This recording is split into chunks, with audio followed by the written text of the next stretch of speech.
I have to suggest that the subject could have been properly named as Patanjali's Yoga Sutras. In Sanskrit, it is called Patanjali Yoga Sutrani or Patanjali Yoga Darshan. Now, before we take up any book for spiritual study, mind you, this is not going to be any intellectual study or entertainment. It is a spiritual study. It is mandatory to deal with 4 topics called Anubandha Chatushtay. You are getting me? That Swami is coming. Anubandha Chatushtay, which means something invariably bound to any spiritual study, without which real spiritual benefit cannot be derived from that study. They are technically known as Adhikari, Vishaya, Sambandha and Prayojan. Now, Adhikari is the competent aspirant, Vishaya is the subject matter, Sambandha is the connection, and Prayojan is the purpose of study, purpose of life. Now, I would like to put all these things in non-technical terms in the simplest English language. For Adhikari, I would say, who or for whom. Adhikari is introducing ourselves to ourselves. Who will study this? Who is going to benefit from this? For whom is all this meant? So Adhikari is who or for whom. Vishaya is the subject matter. What is the subject? In English, I would put a simplest English. What? What are we going to study that we should know beforehand, before we take up the study? And then Sambandha is the connection. In English, I would say how. How this study will give us our purpose of life. In what way we have to study. So I would put this Sambandha in simple English as how. And Prayojan, the aim of life. I would say what for. For what we are studying. What is the purpose of life. So now, taking up the first one, that is Adhikari, I would like to define in my own way, not any technical matter. I will start with one example given by Swami Vivekananda. Now visualize or imagine one tiny ant crawling on a railway track and a gigantic engine is coming on that track. What happens? The ant crawls down to save itself. Swamiji is asking us, what is the difference between that tiny ant and this gigantic engine? And the reply is, this ant is aware of its own existence. It has an I consciousness. It knows itself while the engine does not. Engine has no I consciousness. Engine does not know it is there. That is the main difference. Now we purposefully took the small ant and a big engine.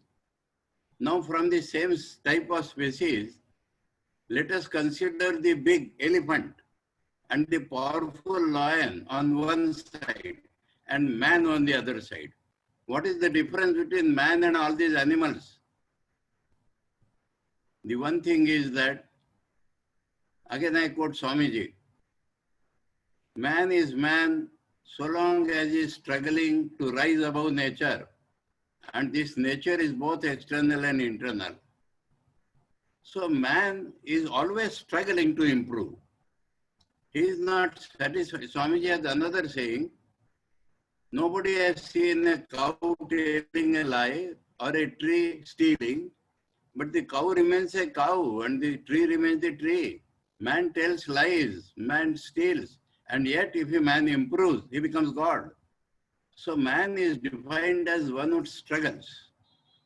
Now what is behind this struggle? Let us go deeper into it. Every man is aware of his incompleteness, apurnata, asampurnata. Now I will use a little funny incident. Many people ask us monks, why you are not married? I have a counter question. Why have you married? You may not have an answer, but our scriptures have a definite answer. The Brihadaranyaka Upanishad tells us that every man feels he is half, he is incomplete. And now, along with this half, there is a polarity. Let me use the words plus minus. I am not meaning any superior, inferior, but to show the polarity. A male, a gentleman feels he is half plus. Women feel she is half minus. And they feel, man feels that if he marries, he may become full. I am talking very straight, non-technical. The woman feels if she marries, she will become full. Man feels he is incomplete, so he earns money. Man feels he is incomplete, so he builds house. Man feels he is incomplete, so he goes on struggling throughout his life to become complete. This is the difference between a human being and animals or machine. Agreed? A man is man who struggles to rise above nature. But now, he may struggle through lives after lives, but he does not become complete in this way. He never becomes complete. Now, man by nature is divine. Swamiji in this Rajoga has told, each man is potentially divine. Now this divinity has a nature that it will manifest itself against all this nature. So there happens what is called evolution. If you accept Darwin's evolution temporarily, man is not the end of evolution. Man is not even the half evolution. Bodily evolution is complete now. But now the mind evolves. And why it evolves is a different question. It is simply because man is divine, so it evolves. A point comes in this evolution when a man understands, when a man becomes aware, by changing any outside thing is not going to become full. He is full in his own nature and being obstructed by something. So by changing in himself, he will become full. A man understands or becomes aware that he has to change himself to become full, which is his nature. Now what do you call this man? Sadhak. And throughout my life, it is my business, you may say, it is my occupation. I talk to sadhaks only. I do not mind whether they are sannyasins or brahmacharis or grahasthas or ladies. But are you sadhak is my first question. I think myself a sadhak. And I want all of you, at least for the moment, to become sadhaks. And how sadhak is defined? One who understands that he has to change himself to become complete. Basically, fundamentally, he is full. But there are obstructions. We may call it ignorance. We may call it wrong knowledge. And so, he has to change himself. Now, what respects he has to change? The actual change will be in his consciousness. What is our knowledge today? Basic knowledge. Knowledge is not information. Knowledge is not intellectual conviction. Knowledge is not a thought. Knowledge is not a feeling. Behind every thinking of mine, behind every thought, behind every feeling, behind every action, what is my basic knowledge? I am a jiva. I am a living being. I am a subject. And I find myself in the midst of this universe of objects. That is our basic knowledge. Our basic knowledge behind every thinking, feeling, will, and everything of our activity is that I am a jiva, I am a conscious being, and I find myself in this world which is full of objects. Now, this is our present knowledge, and the sages call it ignorance. Ignorance does not mean absence of knowledge. Ignorance means wrong knowledge. This is absolutely wrong, mind you. Now I'll try to show you how this knowledge is wrong, how it is mithya jnanam. For that we do not require yoga or Vedanta or anything. Just a little analysis tells us, if we calmly think that we are changing every moment. The medical doctors will tell us that after 12 years, not a single cell is left in the body. Now, if we are body, we are changing every moment. If we are indriyas, we are changing every moment. If we are mind, we are changing every moment. Even if we are I, consciousness, I remember, I was in Patna, once old man brought his small child, girl, along with him, they were walking. Immediately I felt this girl also has an I consciousness, but when she become old, will anything remain of that I consciousness except some memory, and not all memory also. So I also changes continuously. Now my point is, this is one point by which I say this I consciousness is wrong, false. How can a continuously changing entity call itself I? It's only a name, and the form is ever changing. That is one reason why this I is false, or our present knowledge is false. Second reason, this I is continuously shifting. Now the I is body. Now we say my body. I becomes indriyas.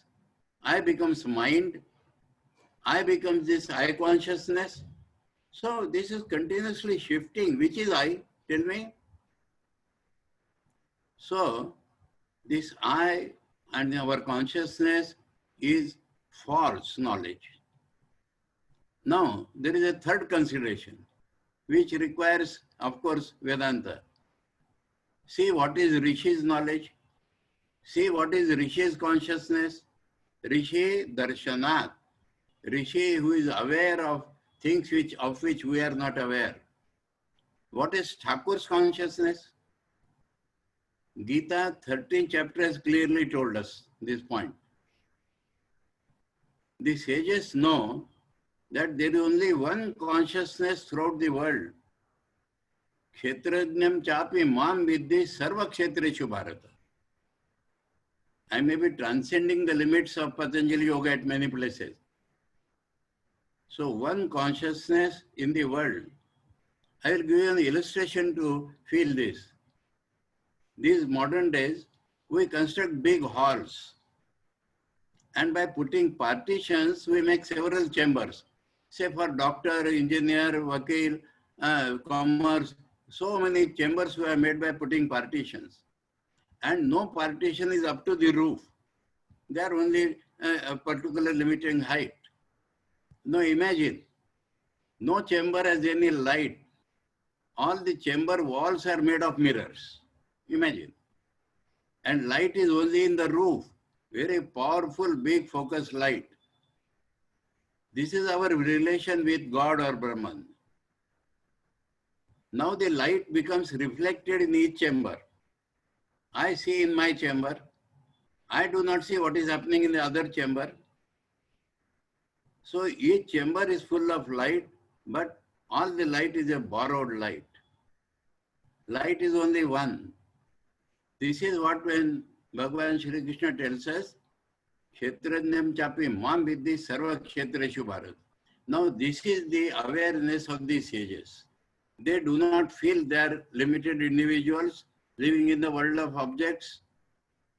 Now, you may ask, One point I am telling Maharaj, let this class be interactive. Any one of you, any one of the listeners, at any point may ask me questions, I will try to reply. Now, the question is that why we say that their consciousness is right and our wrong. I have already shown how it is wrong, but in this respect, the effect of their consciousness, they are completely shant. They are fully perfect in their life. They have no wants in their life. Swami Vivekananda has gone to the extent of telling, these are the people fit to live in the world. Gita tells us in the 12th chapter, Yasma no dvijate loko, loka no dvijate chaya. While we are restless, we want something continuously, we have desires, we are incomplete. And that's why I say that is the true consciousness. Now, one word is always used, knowledge. I told you, knowledge is not information. Knowledge is not conviction. If my awareness of today, my jnanam, which is ajnanam, if this can be changed and I get the same knowledge as the rishis have, that is called getting knowledge. Knowledge means change of consciousness, transformation of consciousness. And transformation of consciousness automatically, essentially leads to transfiguration of personality. These are the words used by philosophers. What I have to gain spiritually? I have to get my consciousness transformed completely, permanently. And that will transfigure my personality. Sri Ramakrishna's example is, suppose there is a sword by which we go and cut people. And the sword touches the philosopher's stone, Parasmani, it becomes gold.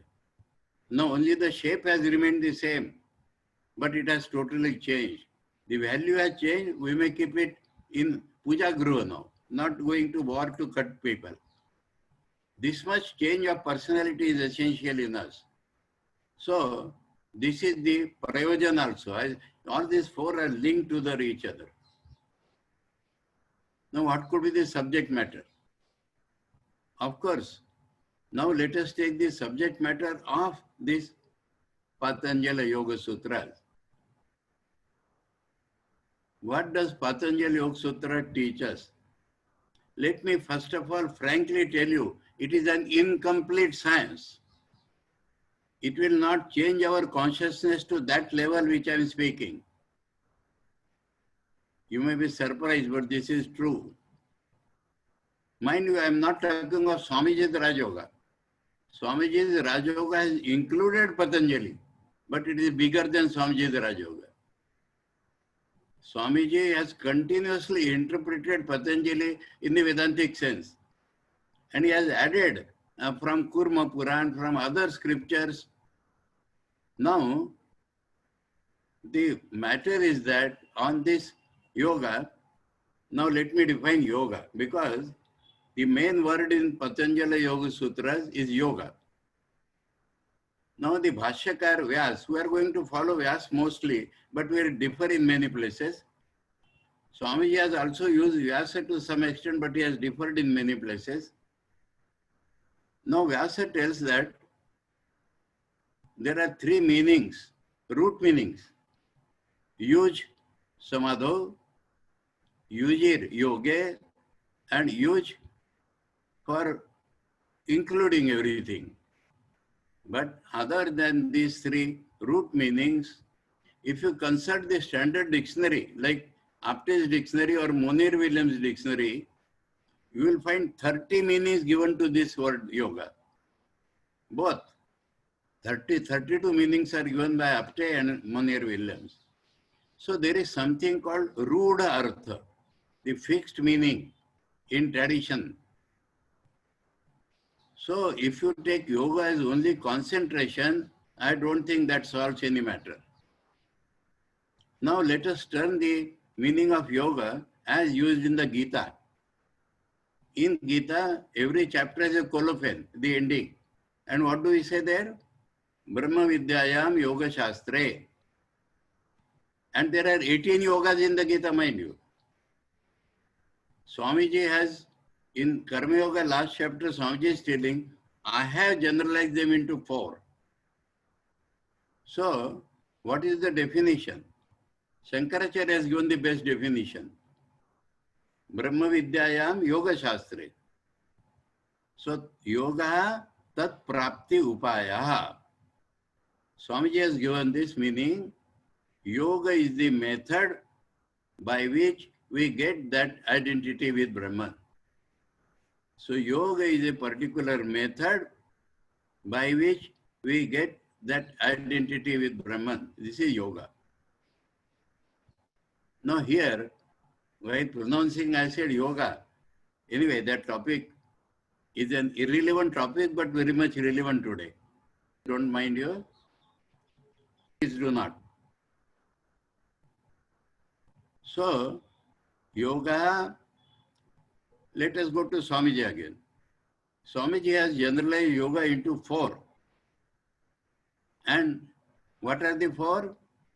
He says in the Rajoga itself, he is telling, each soul is potentially divine. The automatic corollary of this is, the goal is to manifest this divinity within by controlling nature, external and internal. Then he says, do this either by work or worship or psychic control or philosophy. By one or more or all of these and be free. This is the whole of religion. Now, this is the yoga of psychic control. There is no superior psychologist than Patanjali in the whole world. It is the science of mind. How to control the mind. And now this control of the mind in future may lead us to the goal of life. It itself does not lead there. What it gives us? Yoga chitta vritti nirodha tada drashtu sarupe avasthanam vritti sarupyam itaratra. There are the first 3 sutras of Patanjali. I am referring to, let us close the topic today. It is 6 o'clock. We'll continue tomorrow. Remember, tomorrow Wednesday, we'll continue it tomorrow. Om Sahana Vavatu Sahanau Bhunaktu Sahaviryam Karavavahai Tejasvinavadhitamastu Ma Vidvishavahai. Om Shanti Shanti Shanti. Hari Om Tat Sat. Shri Ramakrishna Arpanamastu. So some more of our monastic brothers have joined us. Swami Shivapurnananda, Prakash, Yes. Swami Shastra Vidyananda, his name is Shaurabh, and Swami Kaleshananda, his name is Sandeep, Okay, Swami good. Japa Siddhananda, Somashekhar, Swami Vedarthananda, Vinod. So, because today is a very sacred day of Sri Jagannath Deva's Ratha Yatra, we made an introductory talk today. Yes. So, from tomorrow onwards, we'll have it from next week. And tomorrow is Wednesday. We'll have a Wednesday and Friday this week. From next week onwards, we'll have these classes on Mondays, Wednesdays, Fridays from 5:30. Thanks all of you for joining. Om Shanti Shanti Shanti. Jai Jagannath Mahaprabhu Ji ki Jai. And end meeting.